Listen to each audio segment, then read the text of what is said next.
The hardest slap of my life wasn't the one that left a bruise. It was the one my own mother gave me, standing at the altar.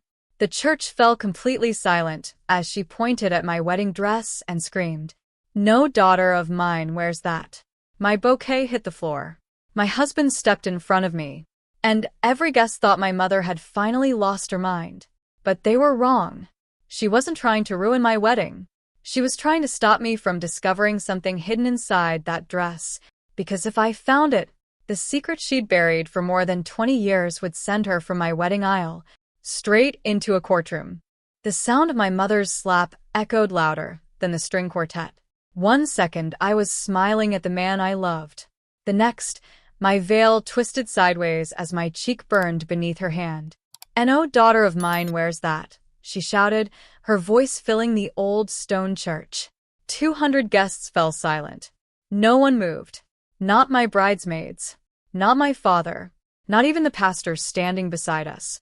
I tasted blood where my teeth had caught the inside of my lip, but I refused to let a single tear fall. Because after 28 years of living with my mother, Margaret Collins, I knew exactly what she wanted. She wanted me to break. And for the first time in my life, I wasn't going to give her that satisfaction. My name is Emily Collins, and everything people believed about my family collapsed the moment my mother raised her hand at my wedding. Looking back now, I realized the slap wasn't where the story began. It started 3 days earlier. I'd invited my mother over for the final dress fitting. The gown wasn't extravagant. It was elegant, timeless, with delicate lace sleeves and a satin skirt that flowed softly to the floor. When I stepped out of the fitting room, every woman there smiled. Every woman except my mother. Her face turned strangely pale. "What is that?" she whispered. "My wedding dress." I laughed nervously. "What do you think?" She walked around me slowly, not admiring it, inspecting it. Her fingers hovered near the lace around my waist before pulling back as if she'd almost touched something hot. "You can't wear this." I frowned. "Why not?" "It isn't appropriate." The seamstress looked confused. "It fits beautifully," she said politely. My mother's eyes never left mine. I said, "She isn't wearing it." The room suddenly felt much colder. I'd grown up hearing those words. I wasn't wearing that. I wasn't dating him. I wasn't choosing that college. I wasn't taking that job. Every major decision in my life had somehow become hers. Until I met Daniel. Daniel Brooks had spent 12 years serving as a Marine Corps pilot before retiring to become a commercial aviation safety consultant. He never tried to fight my mother's control. He simply reminded me that adulthood meant making my own choices. Quietly, consistently, patiently. He never told me what to do. He helped me realize I already knew. "The dress stays," I told my mother. Her jaw tightened. "You'll regret this." Without another word, she walked out. I assumed she'd eventually calm down. She always did. Or at least she pretended to. By Saturday afternoon, sunlight poured through the stained glass windows of St. Andrew's Church. Everything looked perfect. The flowers, the music, the guests. Even my father managed a small smile as he walked me down the aisle. But something felt wrong. My mother wasn't smiling. She wasn't crying. She wasn't even looking at me. She kept staring at my dress. Not with disgust, with fear. The closer we came to the altar, the more unsettled she became. Daniel squeezed my hands. "You look beautiful," he whispered. "I love you." "I love you too." The pastor smiled warmly. "We are gathered here today to celebrate." "Stop." My mother's voice exploded across the sanctuary. Gasps rippled through the pews. She marched down the aisle so quickly that one of the floral arrangements tipped sideways. "Mom," I whispered. She ignored me. She pointed directly at my dress. "Take it off." The church went completely silent. "I'm not doing this here," I said quietly. "You're coming home with me." "No." I said now. When I refused to move, her face twisted with a mixture of panic and rage. Then, her hand struck my face. The force spun my head sideways. My bouquet slipped from my fingers and scattered white roses across the aisle. Someone screamed. Daniel stepped between us instantly, placing himself calmly but firmly at my side. His voice remained steady. "This ceremony is over for you, Mrs. Collins." For several seconds, nobody spoke. My mother stared at me, breathing hard. Not with triumph. Not even with anger. She looked terrified, as though she'd just watched something happen that she had spent years trying to prevent. Then she turned around and walked out of the church without saying another word. The heavy wooden doors slammed shut behind her. No explanation. No apology. Nothing. 20 minutes later, I married the love of my life. Everyone tried pretending the ceremony had been beautiful, but all I could think about was the look on my mother's face.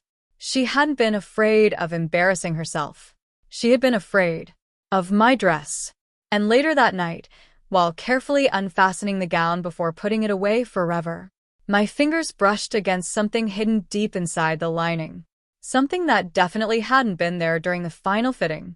I stood in our hotel suite long after the reception ended, staring at the wedding dress hanging from the closet door. Everyone else remembered the slap. I couldn't stop thinking about my mother's eyes. She hadn't looked furious. She'd looked desperate. Daniel walked over, loosened his tie, and gently touched my shoulder. "You've been staring at that dress for 10 minutes. I know. You think your mom was trying to stop something. I think she already knew something." He frowned. "What do you mean?" Instead of answering, I reached inside the gown where my fingers had felt the strange lump earlier. It wasn't part of the original stitching. The thread was newer, almost invisible. Someone had carefully opened the lining, then sewn it shut again. My heartbeat quickened. Daniel disappeared into the bathroom and returned with a small grooming kit. "If you're going to open it," he said quietly, "let's do it carefully." Using the tiny scissors, I clipped a few stitches. The opening widened just enough for my fingers. Something slid into my hand. An old cream-colored envelope. No address. No name. Just a faded wax seal that had already cracked with age. Neither of us spoke. I slowly opened it. Inside were several folded papers, 3 old photographs, and a handwritten letter. The paper had yellowed with time. The handwriting belonged to my late grandmother, Eleanor Collins. I recognized it immediately from birthday cards she'd written before she passed away. My hands began to shake. "Read it," Daniel whispered. The first line stole the air from my lungs.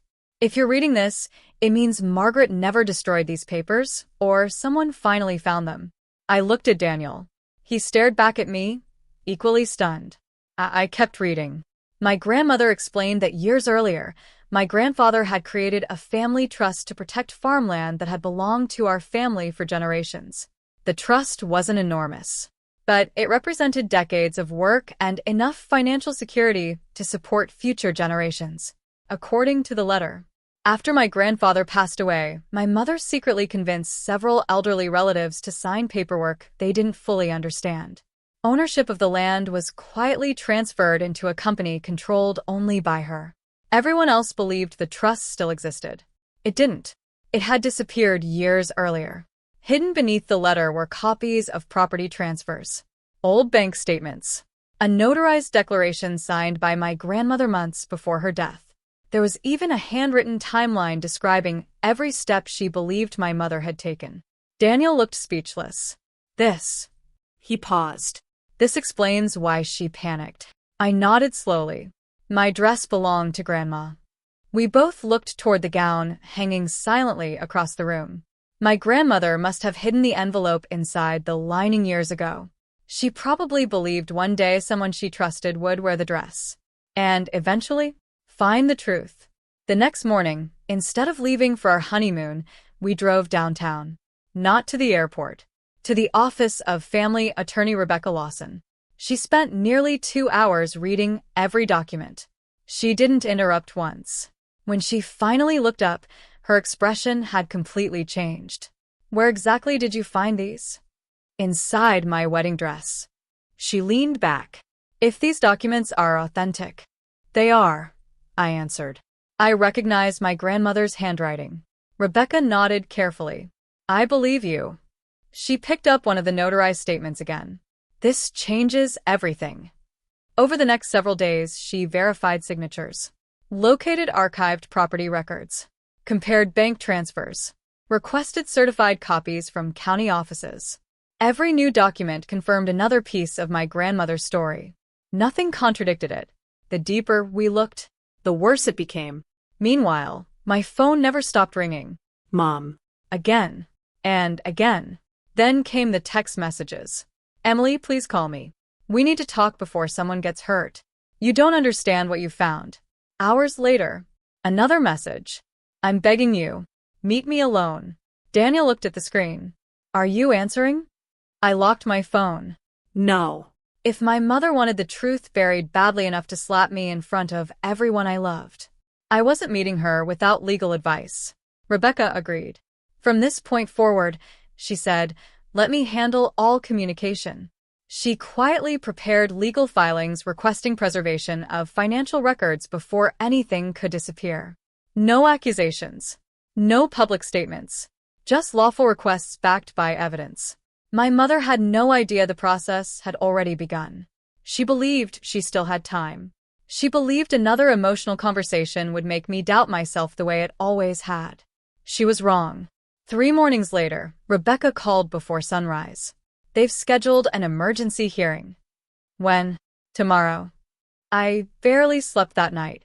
The following morning, Daniel held my hand as we walked toward the courthouse. Reporters weren't there. No cameras. Just attorneys carrying briefcases and families waiting quietly in the hallway. Then I saw my mother. She stepped through the courthouse doors wearing a navy suit I'd seen her wear to countless family events. For one brief moment, she smiled, as though she believed she could still talk her way out of everything. Then her attorney handed her a folder. She opened it. Read the first page. Looked toward the courtroom. And the color drained completely from her face. Because for the very first time, she realized the judge already had every document my grandmother had hidden inside my wedding dress. The courtroom was quieter than the church had been. No wedding music. No flowers. No smiling faces pretending everything was fine. Just polished wooden benches, neatly stacked files, and the steady sound of people waiting for the truth. I sat beside Daniel. His hand rested gently over mine. He didn't speak. He knew I didn't need advice. I just needed someone who wasn't going to let go. Across the room, my mother avoided looking at me. She sat beside her attorney with perfect posture, wearing the same calm expression she'd used my entire childhood whenever she insisted she was doing what was best. For years, that expression had intimidated me. Not anymore. The hearing began. Rebecca Lawson stood first. She wasn't dramatic. She didn't raise her voice. She simply presented the documents, one by one. The original family trust. The notarized declaration from my grandmother. The certified property transfers. Archived banking records. County filings. Every document fit perfectly into the timeline. Nothing contradicted the last piece. The judge quietly reviewed each exhibit. Then my mother's attorney stood. He argued there had been misunderstandings. Old paperwork. Family disagreements. Nothing intentional. For a brief moment, I wondered if that explanation would work. Then Rebecca calmly asked permission to call the county records supervisor. The witness confirmed every signature had been authenticated years earlier. The documents were genuine. No alterations. No evidence of forgery after the fact. The courtroom became noticeably quieter. Next came my grandmother's longtime financial advisor. He explained how my grandfather had intended the trust to remain available for every future generation of the family. He also testified that shortly after my grandfather passed away, my mother insisted on handling nearly every financial discussion herself. Several elderly relatives had relied entirely on her explanations. Listening to him, I remembered family gatherings where my mother always answered questions before anyone else had the chance. At the time, I'd thought she was simply organized. Now I saw something completely different. The judge turned toward my mother. Mrs. Collins, he said calmly, would you like to respond to the testimony? She stood slowly. Her attorney whispered something. She barely acknowledged him. For several long seconds, she said nothing. Then she looked at me. Not at the judge. Not at the lawyers. At me. Her shoulders seemed to sink beneath years of invisible weight. I never thought Eleanor would hide those papers, she said quietly. The entire courtroom froze. Even her attorney looked stunned. My mother swallowed hard. After my father died, I convinced myself I deserved everything. Her voice trembled. I told myself I'd sacrificed more than anyone else. Another pause. So, I moved the property. No one interrupted. I believed I could fix everything later. She closed her eyes, but later never came. A tear rolled down her cheek. I kept lying because admitting the truth became harder every year. The courtroom remained silent. She slowly looked toward me again. When I saw your wedding dress, her voice cracked. I recognized the stitching. I realized your grandmother must have hidden something inside it. She lowered her head. That's why I tried to stop the wedding. Not because she hated the dress. Not because she wanted attention. Because she believed the truth was about to escape. The judge thanked her for her statement and recessed briefly before returning with his decision. He ruled that the disputed property transfers would proceed through the appropriate legal process for review, with the documented evidence becoming part of the official record. The financial issues would continue through the civil courts, where all parties would have an opportunity to present their claims under the law. As everyone began leaving the courtroom, relatives who hadn't spoken to one another in years stood together quietly. No one celebrated. There was nothing joyful about discovering how deeply a family could break. Outside, the afternoon sun felt strangely warm. My mother walked toward me alone. For the first time in my life, she looked smaller than I remembered. I'm sorry, Emily. The words hung between us. Years ago, I would have accepted them immediately, not because they fixed anything, because I had always been taught to. This time was different. I believe you're sorry, I said softly. But healing and accountability aren't the same thing. She nodded slowly. I know. Neither of us cried. Neither of us argued. Some wounds don't close with a single conversation. Some simply stop getting deeper. She turned and walked away. Daniel slipped his hand into mine. You okay? I looked up at the bright blue sky. For the first time since the wedding, I could finally breathe. My grandmother didn't leave me land, I said. She left me the truth. Daniel smiled. And what are you going to do with it? I looked at the courthouse one last time before turning toward our car. I'm going to build a family where honesty never has to be hidden inside the lining of a wedding dress. As we drove away, I watched the courthouse disappear in the rearview mirror. I hadn't won because my mother confessed. I hadn't won because the courtroom believed me. I won because the little girl who spent her entire life trying to earn her mother's approval finally realized she never needed it to begin with.